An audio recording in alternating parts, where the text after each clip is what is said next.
What's up, everybody? Welcome to Podcast Now Plus. I'm Alex. In this video, I want to review Peacemaker Season 2, Episode 2. I tend to be a day late with these, but I still wanted to, go over the episode. And I'll be honest, this was a solid episode, but I'm waiting for it to really take that next step.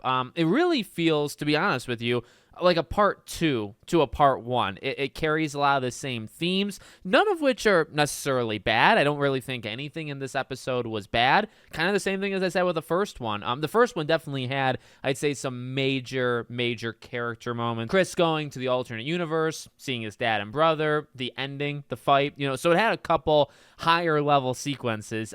In this, I would say there was a few, but overall, again, felt like, okay, we're going to continue a lot of we have to kind of make this world, right, very, very miserable and just not in a great situation for Chris to drive him to that other world. And that's really what it felt like part 1 was doing, or I guess I'm even doing it myself by accident. Episode 1 was doing and episode 2 was doing. There was some fun banter. Economos and Flurry, I feel like those two are really, really good. I think even the mid-credit scene was just an extension of the joke that they were doing back and forth.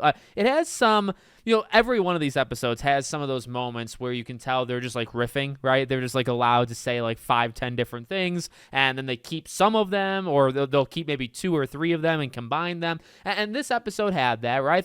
I think Flurry was a really good addition. I've watched a lot of interviews with him as an actor. He seems really fun, very charismatic, and I can sense that, with his nicknames, and even say like, are you a hugger, Economos, and things like that. So I like that character. I like those two together. Now, I don't really know how much. I mean, he's kind of babysitting him, so I imagine that those two are going to be in the show, a fair amount. The beginning was a little bit, I guess I would call it like a recap. It was kind of getting like Rick Flag Sr. on the same page, I guess, as everybody else. And I think just kind of showing like, okay, this is like, now he knows, he's very upset, and you kind of connect it now to episode 1.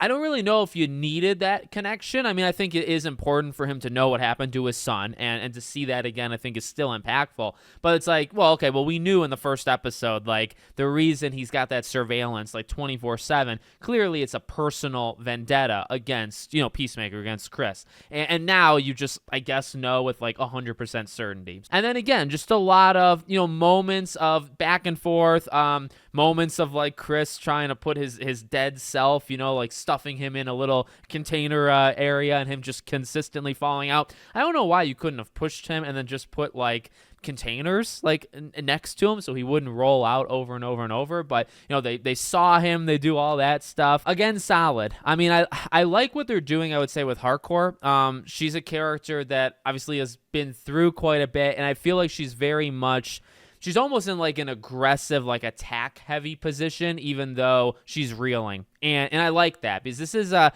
I don't know if I liked their relationship building in season 1, because it wasn't always just like a straight shot up, right? Like it had ups and downs for sure.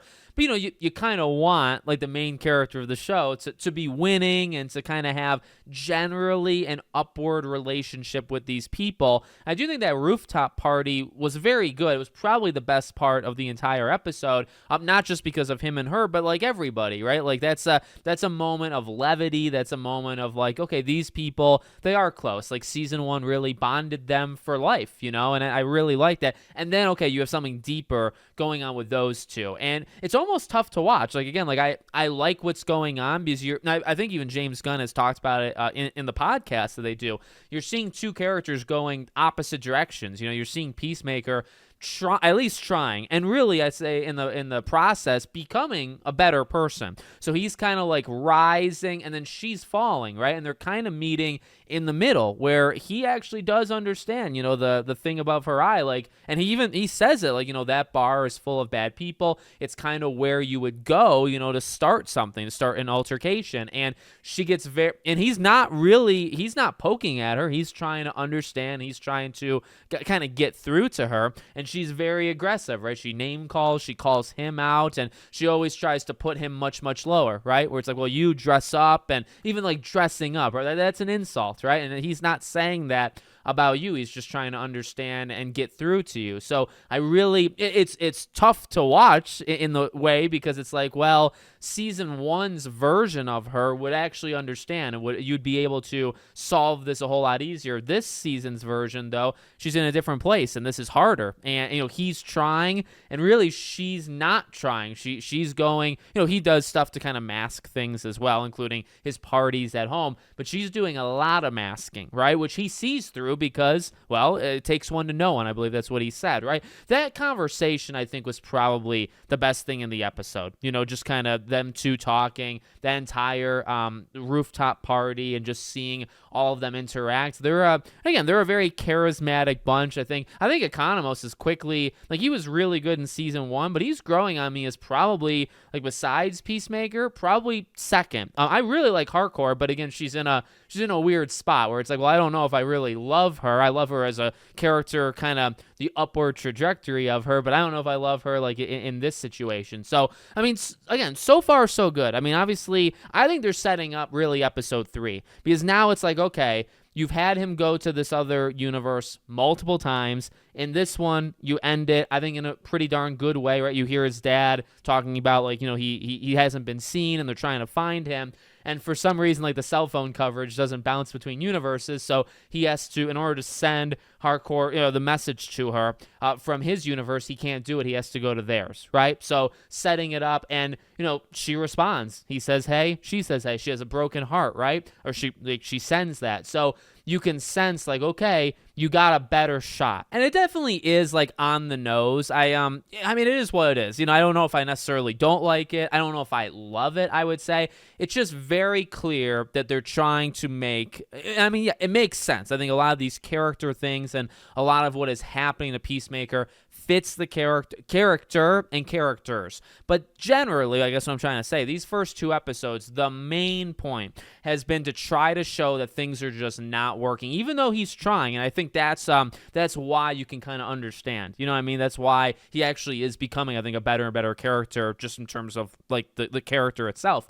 Is like, he really is trying, and just things are not going right. Things are stacked against him. Justice Gang, Rick Flag Sr.'s after him. His friends are kind of split up, and a girlfriend broken up or whatever. So he has a much easier shot at doing a lot of things in the other universe, which drives him there, right? Hard to disagree with the idea of doing that, because, hey, if you're in that situation, you might at least give it a try.